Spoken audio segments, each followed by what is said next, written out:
말씀으로 시작하는 월요일 아침입니다. 오늘도 함께 묵상하는 말씀을 통해 하나님의 뜻을 온전히 분별할 수 있는 귀한 하루가 되기를 소망합니다. 오늘 우리에게 주시는 하나님의 말씀 함께 보겠습니다. 나훔서 1장 1절에서 15절까지를 우리 각자의 자리에서 다 함께 읽겠습니다. 이것은 엘고스 사람 나훔이 니느웨가 형벌을 받을 것을 내다보고 쓴 묵시록이다. 주님은 질투하시며 원수를 갚으시는 하나님이시다.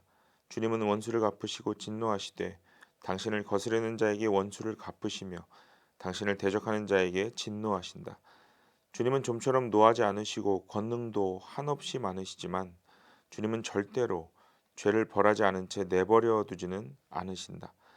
회오리 바람과 폭풍은 당신이 다니시는 길이요 구름은 발 밑에서 이는 먼지이다.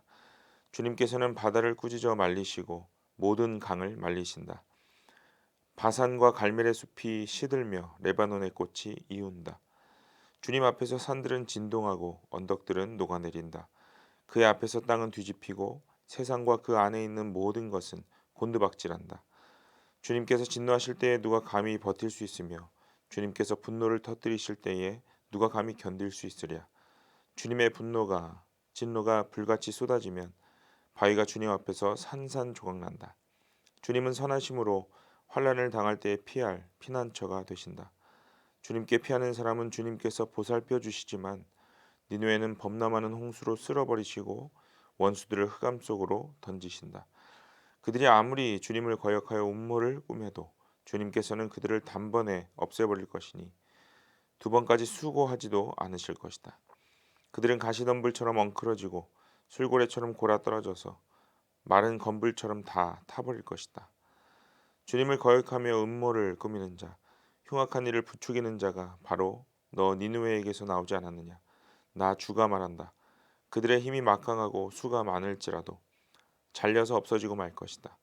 비록 내가 너를 괴롭혔으나 다시는 너를 괴롭히지 않겠다.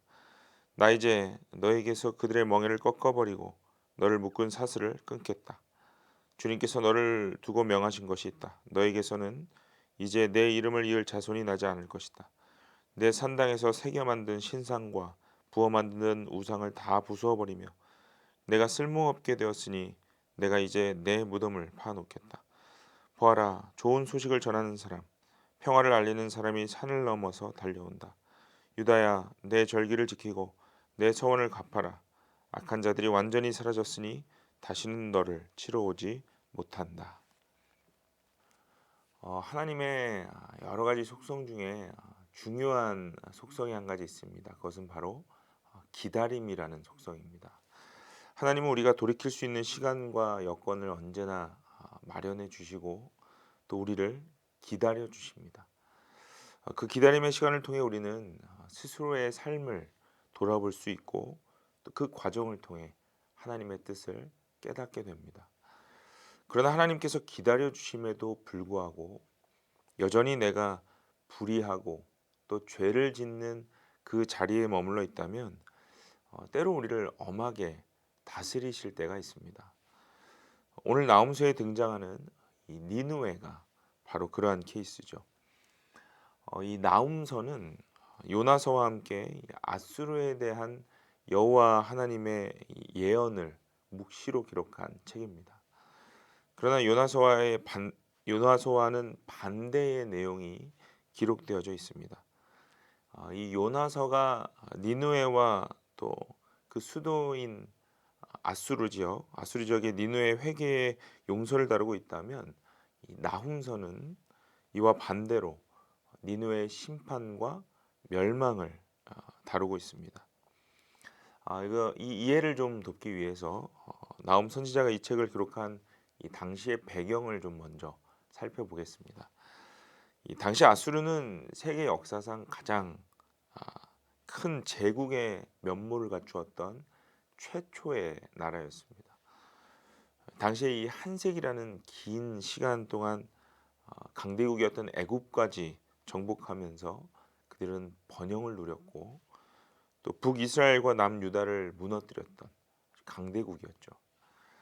그렇기 때문에 아수르는 이 남유다에 매년 과다한 공물을 요구했고 또 무자비한 사륙과 착취를 일삼았습니다.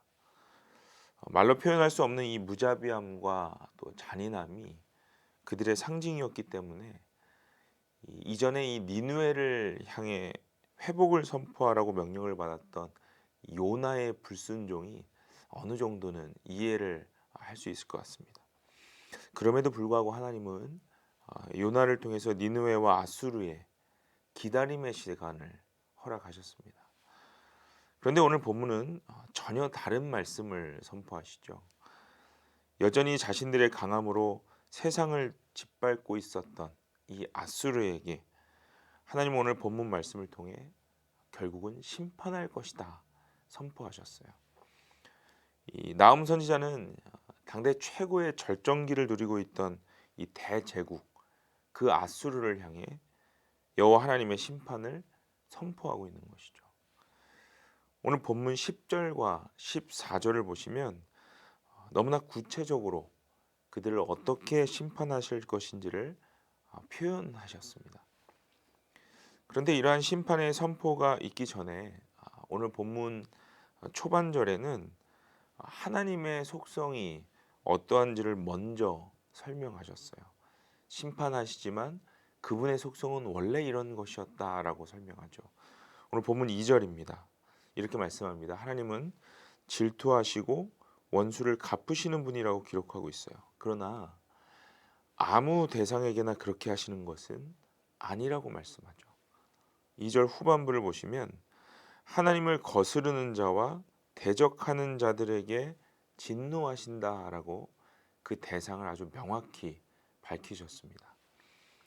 하나님은 요나를 통해 이미 니느웨의 회개를 촉구하셨고 또 그들은 당시에는요 하나님을 향해서 아주 철저하게 회개했습니다. 그렇게 하나님의 긍휼을 얻은 니느웨 사람들은요 잠깐의 위기를 모면한 후에 다시 자신들이 원하는 그들의 방식대로 살아가기 시작했죠. 그로부터 100년이 지난 지금 이 나훔의 시대에는 이로 말할 수 없는 행위까지 일삼으며 살아가고 있었습니다. 그래서 오늘 본문 2절에서 말씀하고 있는 하나님을 거스르고 대적한다라는 말의 의미는 단순히 하나님의 말씀을 거역하는 것만으로 말하는 것이 아닙니다. 하나님의 마음이 어떠한지를 알고 있으면서도 하나님의 그 마음을 이용하고 속이는 것을 의미하고 있는 것이죠. 니느웨가 그러했다는 거예요. 여러분, 우리가 우리의 신앙생활을 좀 돌아보면 좋겠습니다. 우리가 일상을 살아갈 때 하나님이 원하시는 것과 그렇지 않은 것을 분별하기가 어렵지는 않습니다. 우리는 내 안에 내주하시는 그 성령님을 통해서 무엇이 옳고 그른지를 어느 정도 분별할 수 있는 영적인 힘을 이미 가지고 있습니다. 그러나 성령의 양심이 매 순간 말씀하시는 대로 또 느끼게 하시는 대로 그렇게 우리가 수정하며 살아가지던가요? 그것 또한 그렇지 않습니다. 특별히 하나님의 뜻이 나의 뜻과 때로 대치될 때에는 알아도 모른 척하면서 내 기준대로 살아가는 것이 때로 우리 신앙의 모습이기도 합니다. 간혹 이렇죠. 주님이 이것에 대해서는 그냥 넘어가 주시겠지. 이것은 잘 모르시겠지. 착각하며 행할 때도 있다는 것이죠. 이것은 죄가 주는 무지함입니다. 오늘 본문 9절을 보세요. 그들이 아무리 주님을 거역하여 음모를 꾸며도 주님께서는 그들을 단번에 없애버리실 것이니 라고 말씀하세요. 죄로 인해 무뎌지고 또 무지해지면 이렇게 하나님을 향해서도 음모를 꾸미려고 하는 것이 바로 인간의 죄된 속성입니다. 하나님의 마음이 어떠한지 이미 알고 있으면서도 하나님을 속이려 하는 것이죠. 오늘 하나님께서는요 그러한 모습을 향해 거스르고 대적한다라고 말씀하세요. 그렇다면 이런 공의의 하나님 앞에 우리가 어떤 모습으로 서기를 원하시냐는 것이죠. 오늘 본문 7절입니다. 함께 읽겠습니다. 주님은 선하심으로 환난을 당할 때에 피할 피난처가 되신다. 주님께 피하는 사람은 주님께서 보살펴 주신다라고 말씀하셨어요.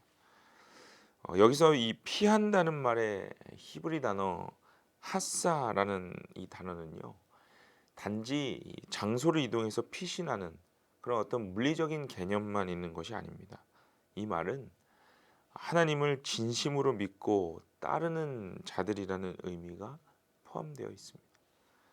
다시 말하면 우리가 죄를 짓고 하나님을 대적하였어도 다시 그 하나님의 선하심을 기억하고 그분이 나를 다시 회복하실 수 있는 분, 나를 받아주시는 분이라는 그 신뢰로 그분께 돌아간다면 주님이 보살피신다고 약속하시는 거예요.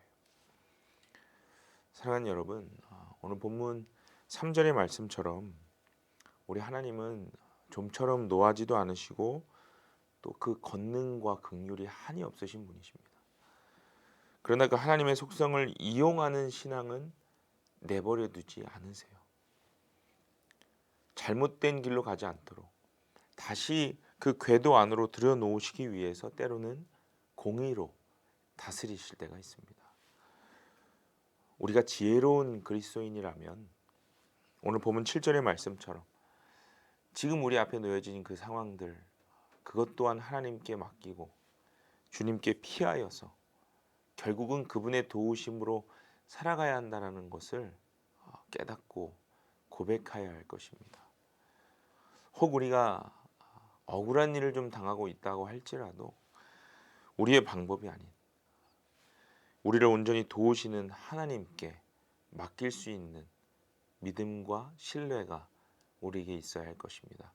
오늘 나음서를 다시 한번 깊이 묵상하시면서 우리는 어떠한 모습으로 이 신앙의 삶 위에 서 있는지, 또 하나님보다 내 방법이 더 앞서서 살아가고 있는지는 아는지 돌아보실 수 있는 은혜가 있기를 간절히 소망합니다. 그때 우리 주님이 우리 삶의 피난처가 되실 수 있습니다.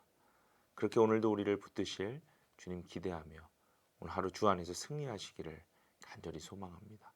함께 기도하겠습니다. 하나님, 우리 삶에 많은 시간을 허락하셔서 참고 기다려주시는 주님의 사랑에 감사드립니다. 그러나 때로 그 기다림이 당연한 것처럼 여겨져서 여전히 내 방식대로, 내가 원하는 대로 그렇게 모든 상황을 풀어나갈 때가 있습니다. 오늘 니느웨를 향하여서 주님 선포하셨던 것과 같이 우리 안에 그러한 불순종과 지속되는 착각 속에 주님의 말씀을 선포하여 주옵소서.